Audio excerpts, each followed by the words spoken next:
How do you become known as a thought leader outside of, well, your own thoughts? I'll tell you.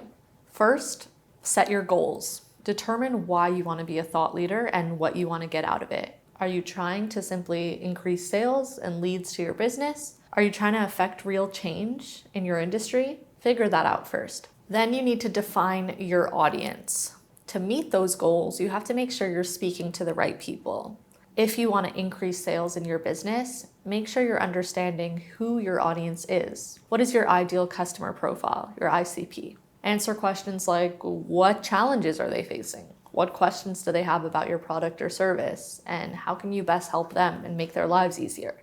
After that, you need to see what else is out there. You're not going to be the first person to try and be a thought leader in your field, so see what other people are saying. Look for people who are talking about the same subjects as you, to a similar audience with similar goals. If you can't find one person who fits into all those 3 buckets, just look for 3 different personas. Take notice of what works and what doesn't, and use yourself as a case study. Were you drawn in by their arguments? Do you want to learn more about what they're saying? Are you interested in buying their services? And take note of why that is or why that isn't. Be really critical here and curious. There's a lot to learn from what's already on the internet. Next, you need to build out your content.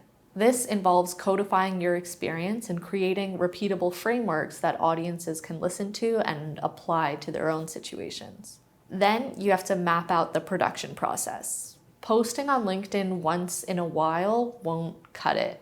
And sending out a newsletter once or twice a year to your personal contacts won't be enough either.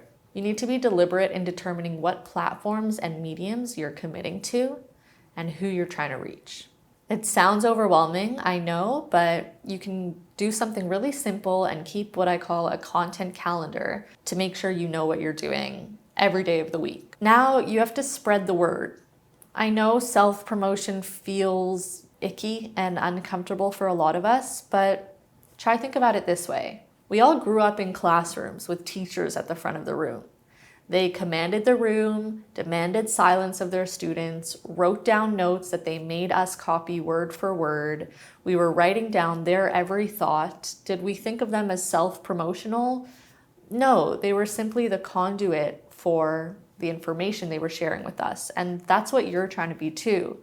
You're just reaching audiences at a scale that teachers in the classroom don't. So don't think of it as self-promotion. Think of it as free education for the world. You are being the spokesperson for your curriculum, as you should be. Lastly, measure your results against your goals. There are so many ways to do this depending on what your goals are and where you've been publishing your content.